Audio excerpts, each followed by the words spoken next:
vamos imediatamente passar para um problema ainda mais dramático, que é o problema do direito penal e a desigualdade.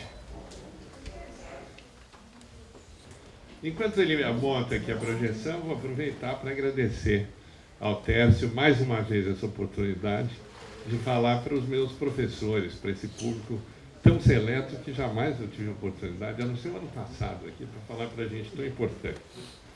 E eu vou acabar retomando alguns dos temas que o Tércio tratou e que nós tratamos agora de manhã. Eu diria que falar em desigualdade no campo do direito penal é uma tautologia, porque a função do direito penal, por um lado, é justamente a de separar o joio do trigo, os bons e os maus. Ele faz isso sem vergonha de fazer isso. E a mais, aplicando punições.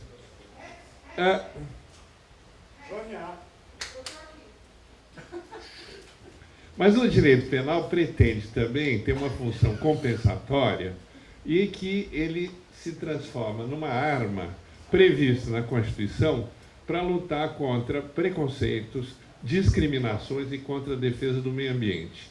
Nesse ponto, o Constituinte de 88, está aqui o nosso relator, o nosso Nelson Jobim, tipificou na Constituição, acho que é uma das primeiras vezes no mundo, alguns crimes e os tornou imprescritíveis e trouxe alguma argumentação. A crítica da desigualdade no direito penal não é nenhuma novidade. Eu trouxe aqui duas transcrições que nem são novas e nem são brasileiras. O advogado Georges-Henri Boutier, belga, que pergunta se o direito, depois de 2 séculos, que é a época das codificações e do iluminismo, foi outra coisa, a não ser o grande ordenador de inegalidades, desigualdades nos nossos países ocidentais. Isso ele fala na introdução no livro de um jornalista, um cronista judiciário do Le Soir de Bruxelas, que pergunta se as injustiças da justiça são erros, são incoerências ou se elas são inerentes ao sistema. Eu me considero um pós-iluminista. Eu tenho grande apego ao iluminismo e o direito penal, não só as liberdades, mas também o direito penal é fruto do iluminismo. Pois todo o conceito de direito penal como nós conhecemos hoje é pós-Revolução Francesa. E, por falar na herança iluminista, eu voltei aqui a um pensador que é do século XVIII e que disse, um pouco antes da Declaração do Direito do Homem e do Cidadão, o seguinte: é o Beccaria, o famoso Beccaria dos Delitos e das Penas. Ele é tão clássico que a gente nem lembra dele às vezes. E ele pergunta: quereis prevenir os crimes? Que as leis sejam claras e não favoreçam determinada classe da sociedade, que proteja igualmente todos os seus membros, que a liberdade caminhe acompanhada da luz, difundindo-se a cultura, que se recompense a virtude. E ele acrescenta: é preferível prevenir os delitos a precisar castigá-los. Todo legislador verdadeiramente prudente há de procurar impedir o mal. Será que foram palavras jogadas ao vento? Eu gosto muito, né, falaram aqui da Carta Magna, hoje eu fiquei encantado com a exposição do Joaquim, mas eu adoro a Constituição do Império, que ela é um pouco maltratada entre nós. Mas é inacreditável, nós estamos vivendo alguns problemas concretos hoje, fruto de enorme discussão, e que eu diria que a Constituição do Império procurava resolver. Vejam só como ela trata os ministros de Estado, né? Ela diz que eles são responsáveis, 1, por traição, mas 2, por peita, suborno ou consecução, e 3, por abuso de poder, e ainda pela falta de observância da lei, por que obrarem contra a liberdade, por dissipação dos bens públicos, e prevê que uma lei particular especificará a natureza desses delitos e a maneira de proceder contra eles. Então, vejam, nós temos no Brasil uma lei de abuso de autoridade que é um pouco mal vista, porque foi do governo militar, de 65. Mas a lei é muito interessante porque ela prevê como abuso de autoridade, qualquer atentado às liberdades previstas na Constituição. Ela só tem um probleminha, é que a pena é ridícula. A pena é de 1 mês a 1 ano, ou seja, 0 prescreve, não serve nada. Então não precisa fazer lei nova de abuso de autoridade. É só mudar, dizer que a pena é de 1 ano a 5 anos, a 6 anos, e executar, porque também essa lei de abuso de autoridade, se a gente procura na jurisprudência, não vai encontrar 10 casos nesses últimos 50 anos que tenha sido aplicada. Digamos assim, a ocultação, a conivência com abuso de autoridade sempre foi uma característica dos tribunais, embora não queira invadir o tema do meu amigo Ivar, que vai falar justamente dos tribunais. Então, ele me poupa de criar conflitos aqui com o Poder Judiciário. Ainda, a Constituição do Império prevê 3 coisas que estão tornando novidade no Brasil de hoje. Vejam só. Primeiro, a publicidade dos processos. E isso numa época que ainda não tinha TV Justiça, né? Mas aceita a pronúncia, o processo se torna público. Segundo, ele inventa a arbitragem, que agora começa a ser usada aqui no Brasil, e inclusive não só nas causas cíveis, mas também nas de ação penal privada. E, por fim, ele institui a novidade na qual a Elô, minha mulher, está trabalhando, que é a mediação, ao dizer que, sem se fazer constar que se tem intentado o meio da reconciliação, não se começará processo algum. Ou seja, é uma Constituição altamente precursora. Pode passar. Em matéria de igualdade, ela tem todas as disposições clássicas que estão na Declaração de 1789 e que estão até hoje na nossa Constituição. Quer dizer, a lei é igual para todos, o castigo é proporcional, a recompensa é proporcional, e mais, ela evita foro privilegiado ou comissões especiais e manda fazer um código criminal e ou civil fundado nas sólidas bases da justiça e equidade. E ela institui, ao menos na letra da lei, o fim da crueldade, quer dizer, proíbe açoite e tortura. A escravidão só ia acabar em 88, mas está proibido. E aí, o que eu adoro é esse inciso 21, que diz, em 1824, que as cadeias serão seguras, limpas e bem arejadas, havendo diversas casas para separação dos réus, conforme suas circunstâncias e natureza dos seus crimes. Quer dizer, ela aqui já institui o que depois o Rui Barbosa diria, que a igualdade é tratar desigualmente os desiguais. Você não é pelo seu poder econômico a separação, é porque a circunstância do seu delito e a natureza do seu crime. Pode passar. Agora, a dura realidade brasileira, que a gente às vezes fecha os olhos, porque ninguém gosta muito de falar nisso, é que o sistema é uma mancha negra, né? Eu diria que até hoje, talvez a maior mancha do Estado do Brasil seja a escravidão. E hoje, o que naquela época era tido como absolutamente normal, nós vemos como uma coisa horrorosa. E eu acho que no futuro, daqui a alguns anos, se a humanidade e o Brasil melhorarem como eu imagino, o nosso sistema penitenciário vai ser visto com a mesma execração e vão perguntar como é que vocês conviveram com isso. Primeiro, há um exagero de encarceração. O Brasil, no censo do ano passado, tinha mais de 600 mil presos. Esse número dobrou em 10 anos e a violência parece que também dobrou, não diminuiu. A taxa de aprisionamento aumentou 33% em 5 anos.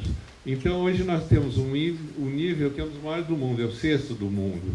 300 presos por 100 mil habitantes. E aí vem o que é mais chocante, né? 41% dessa população é de presos provisórios, que não foram condenados. E por que isso? Porque, como a justiça não funciona, e há uma sede de punição, a punição é a prisão provisória. Então, o sujeito que foi preso, basicamente, em crimes contra o patrimônio, roubo e assalto, ele fica preso provisoriamente ad eterno. Em tese, o processo do réu preso tinha que terminar em 90 dias. Eles estão presos mais da metade é mais de 90 dias. E o que é mais curioso, né? Quando o Departamento Penitenciário pediu às unidades prisionais para mandar a estatística, só 37% atenderam a essa determinação do Ministério da Justiça, sendo que o Estado de São Paulo, por exemplo, não quis informar os seus dados por questões de segurança estadual. Há uma contradição, portanto, em que há impunidade. Todos nós sabemos que há impunidade, que os criminosos estão à solta, ameaçando as famílias, e que a sociedade reclama, e com razão, porque a massa dos que cometem crime não é pega e não é punida. Por outro lado, quem cai na malha da justiça, esse 1% dos criminosos, ele sofre todo tipo de abuso, quer dizer, uma cela superlotada, falta de sistema de trabalho que não existe. Todo mundo fala, não, o preso tem que trabalhar, o preso quer trabalhar, ele não tem sistema para ele trabalhar. Promiscuidade, violência. E a sociedade não desaprova. Eles dizem, nossos presídios são hotéis 5 estrelas, a gente gasta muito dinheiro com isso. E aí, para pensar em termos assim, um pouco menos humanos, eu digo o seguinte, se a gente tem um chiqueiro que cabe 10 porcos e você botar 20, os porcos vão morrer, você não vai ter lucro. Então, você botar os 600 mil criminosos num sistema previsto para 300 mil, não pode dar certo.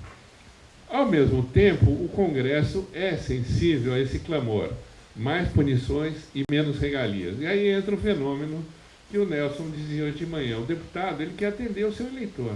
Se eles querem que puna, que aumente pena, ele sabe que não vai adiantar nada, mas ele aumenta a pena. Ao contrário, eu digo que no sistema americano, a teoria criminológica moderna é chamada dos 3 S's, que é o Short, Sharp, Shock. O que é isso? Eu lembro o seguinte, numa pequena cidade antigamente, mesmo aqui no Brasil, o sujeito matava o outro na praça. O que acontecia? Ele era preso, rapidamente ele era julgado e ele cumpria a pena. A ideia é essa, quer dizer, você comete um crime, você tem que ser julgado rapidamente. Isso tem que ser um choque, mostrar para a população, mas não precisa ser longo. Se ele cumpriu a pena, sai e libera o espaço, né? Mas não é o que tem acontecido no Brasil com esse problema terrível da lentidão da justiça. Uma das instituições mais providenciais e exemplares que o Brasil inventou foi o habeas corpus, que durante toda a sua história serviu para pôr cobro às nulidades, às irregularidades, aos abusos. Pois hoje conseguiram desmoralizar o habeas corpus. Não só as 10 medidas contra a corrupção queriam suprimir o habeas corpus em inúmeros casos, como nós lemos essa semana que o ministro Marco Aurélio, guardião das liberdades, tem milhares de habeas corpus parados no seu gabinete. Ou seja, o habeas corpus, que era uma medida para obter uma liminar em 24 horas, hoje leva 4 anos para ser julgado, o que não tem o menor cabimento. Agora, a solução não é suprimir os habeas corpus, a gente precisa achar uma solução dentro do Poder Judiciário. Muita gente liga a criminalidade à pobreza. E eu adoro essa citação, volta um pouquinho, do Gilberto Velho, que já tem muitos anos, que diz que a pobreza, miséria e desigualdade não explicam a violência, mas são indiscutivelmente fatores básicos para a constituição de um campo propício ao desenvolvimento da violência. Isso se traduz nos gráficos, nos períodos de recessão e crise, como nós estamos vivendo, a criminalidade aumenta muito. No tempo do Plano Cruzado, que foi um tempo de maior otimismo econômico, a criminalidade caiu, isso pode ser transformado. Em 1987, quando foi lançada numa nova fase a revista da OAB, eu cheguei a publicar um artigo sobre a chamada Batalha do Morro Dona Marta. Na época, isso fez um certo movimento, porque durante 4 dias, 2 quadrilhas fortemente armadas lutaram dentro do Morro Dona Marta, que está dentro do coração do Rio, pela disputa do tráfico de drogas, né? E aí nós vimos que o Rio, em 87, era o 2º município mais populoso do Brasil. Tinha 5.600.000 habitantes, dos quais 1,5 milhão estavam vivendo em favela. E na favela a polícia não entrava e não entrava o governo com serviço público. Então os traficantes geravam emprego e assumiam os encargos assistenciais. o presidente, no caso da Associação dos Moradores, chegou a atribuir ao chefe de uma quadrilha o papel de normalizar a comunidade. E ele dizia, se o Moreira Franco não fizer obras sociais aqui, vamos ter que continuar apelando para os traficantes. Essa situação perdura até hoje, onde o PP não chegou, onde o PP já saiu, porque o PP também não conseguiu suprir essa deficiência. E eu diria que um fenômeno igual aconteceu dentro do sistema penitenciário. Com a promiscuidade, com a violência, os comandos, os amigos dos amigos, o Comando Vermelho, o Terceiro Comando, assumiram o controle dos presídios. E isso foi altamente benéfico, porque praticamente extinguiram a violência sexual, diminuíram a violência entre presos. Então, onde entra o comando, eles estabelecem a ordem como o traficante põe a ordem na favela. A verdade é que se alguém pisasse na bola, mandava matar na favela, e no presídio a mesma coisa, né? Quer dizer, não é talvez o sistema que nós desejamos, mas não é um fenômeno desprezível do ponto de vista da observação. E vejam só, esse gráfico. Quem entra no presídio tem 8 vezes mais chance de morrer violentamente do que quem não entra. E numa escala aqui que lembra um pouco as escalas de saúde do Dr. Raul Kutaiti, isso varia de estado para estado, sendo que eu não quero fazer nenhuma despeita aqui para a nossa Viviane, mas o estado campeão é o Maranhão, com 76 mortos para 10 mil pessoas. E isso vai baixando aqui, enfim, mas mesmo em São Paulo não é baixa essa porcentagem. Está sem informação porque eles não informam, né? Mas você está vendo o Rio, por exemplo? Enfim, vamos em frente, também está sem informação. Quem que está preso no Brasil hoje, né? Há um fato que eu acho que é chocante, que é quase uma coisa de saúde pública.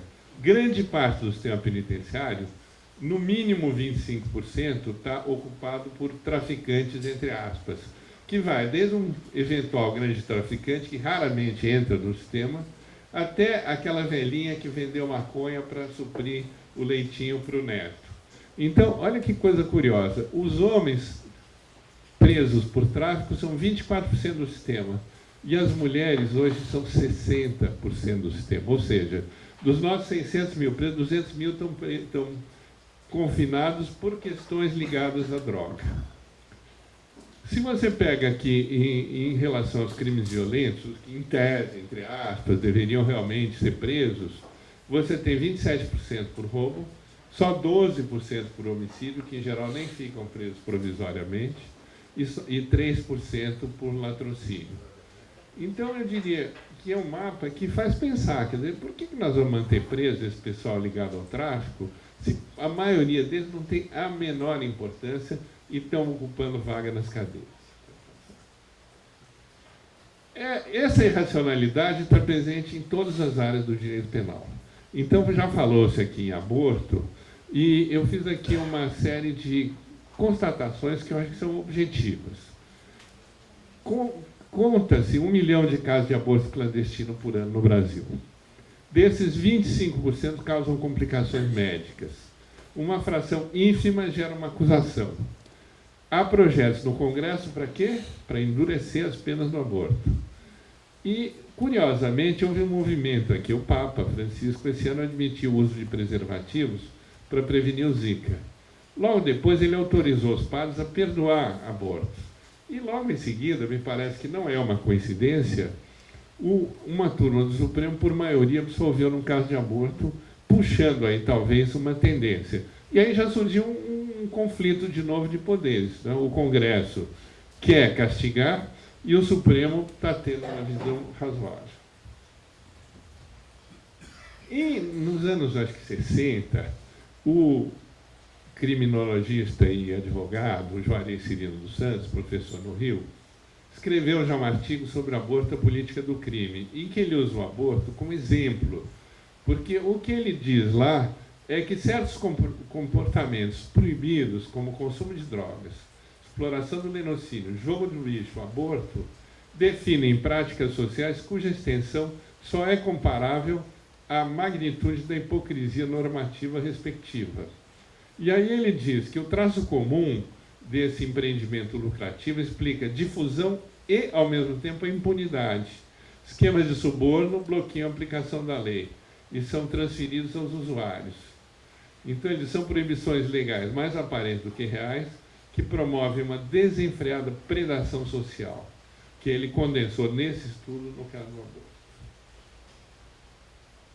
Outro caso de desigualdade flagrante é a da cela especial para quem tem diploma. O preso provisório, se tem diploma de curso superior, ele vai para um presídio melhor. E houve já um conflito de orientações do governo, agora, o ano passado, em que a Procuradoria-Geral da República entende que isso é um privilégio, fere o princípio da isonomia, da dignidade, então deve ser suprimido. E a Advocacia-Geral da União entende constitucional esse benefício, né?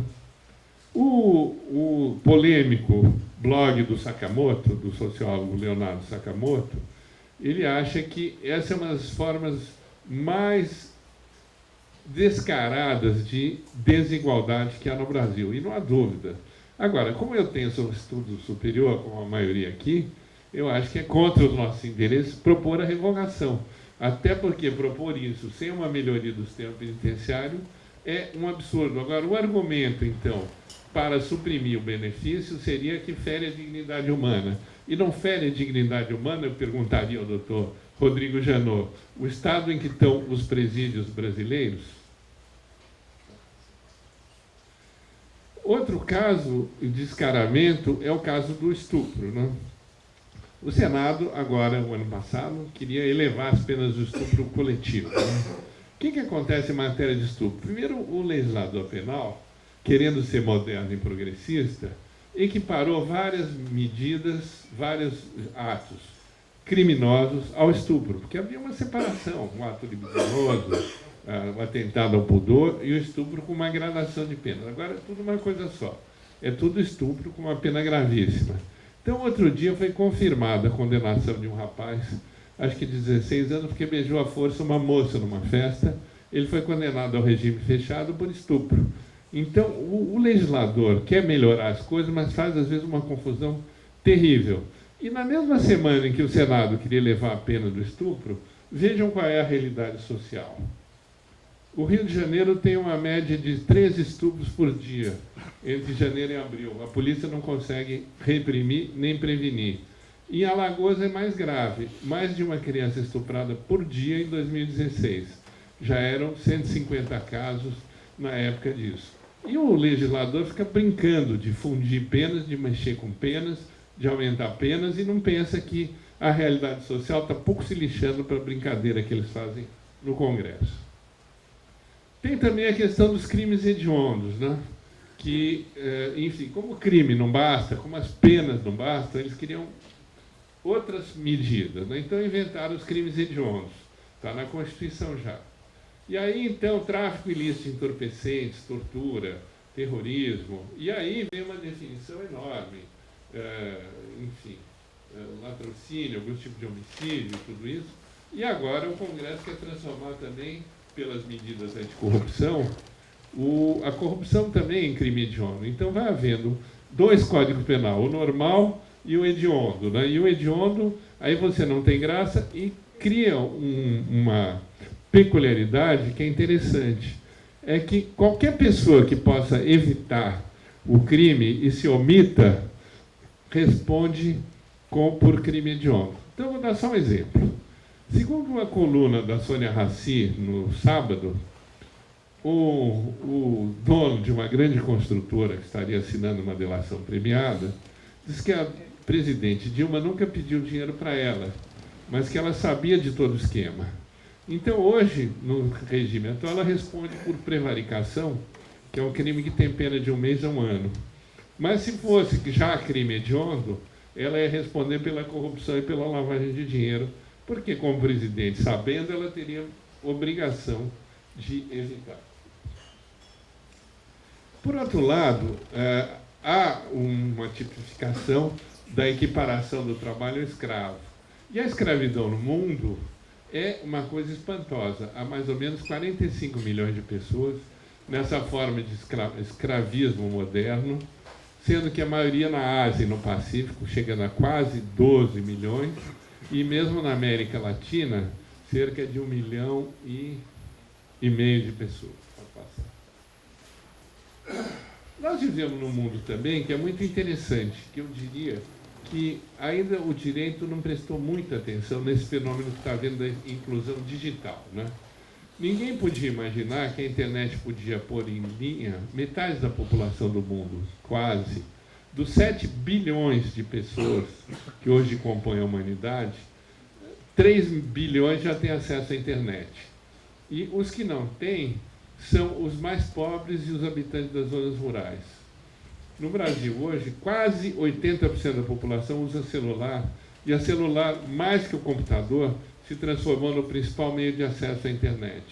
Então, isso é um meio de divulgação, de difusão e de ensino, cujo efeito ainda não foi bem avaliado. Nós estivemos estudando recentemente um fenômeno dos chamados influenciadores sociais. O que é isso? São jovens que resolveram criar canais no YouTube e que adquirem um público espantoso. Por exemplo, existe um cidadão no Piauí que chama-se Whindersson Nunes, faz uma espécie de stand-up comedy, e ele tem 14 milhões de seguidores nas redes sociais. Um livro de direito bem vendido vende 1.000, 3.000, e essa moçada das redes sociais vendeu 1 milhão de livros no ano passado, sendo que as tiragens médias às vezes chegam a 40 mil, 50 mil. Pode passar. Então, por que eu estou falando nisso? Não é porque é um mundo que está em mudança e nós estamos vivendo ao mesmo tempo na coisa mais antiquada, né? Eu sempre lembro a história do turista que foi a Veneza e viu a Ponte dos Suspiros e falou, que romântico, né? Quem é que namorava ali naquela janela, que suspirava? Disse, não, ali era o último suspiro do condenado, a última vez que ele via a luz do dia. Então, às vezes há essa descompensação, quer dizer, nós estamos olhando para um mundo de prisão, de esgoto social, e não estamos vendo a possibilidade, as saídas. E ontem, vejam só que curioso, no dia 1º agora, acho que foi anteontem, eu achei um artigo no Monde falando dos banqueiros que vão na prisão agora na Islândia, né? E é muito interessante, porque depois da crise bancária, a justiça se mostra muito severa com os criminosos de colarinho branco. Mesmo que as condições de prisão estão muito longe dos antigos presídios. Eles podem ter... Eles ficam numa ilha, eles podem ter computador, jogar golfe, fumar charutos, tem quartos individuais, televisão e PlayStation, biblioteca e até um jogo de bilhar. Mas, por outro lado, toda a população do país conhece essas pessoas e provavelmente um criminologista diz que eles provavelmente serão considerados prisioneiros por toda a sua vida naquele país. E um deles declarou o seguinte, o quadro aqui é muito bonito, mas nós estamos privados da liberdade. E rejeita os comentários que dizem que aquilo é um hotel de luxo. Ele diz, pouco importa quem você é, estar privado da liberdade já é uma punição muito dura. É uma mudança importante para esses antigos banqueiros. Então, em tese, a pena de prisão deveria se traduzir em privação de liberdade na medida do indispensável, com dignidade e com igualdade. Qual a saída? Não sei. Aqui tem muita gente inteligente. Não sei se nós vamos achar uma saída. Obrigado. Obrigado.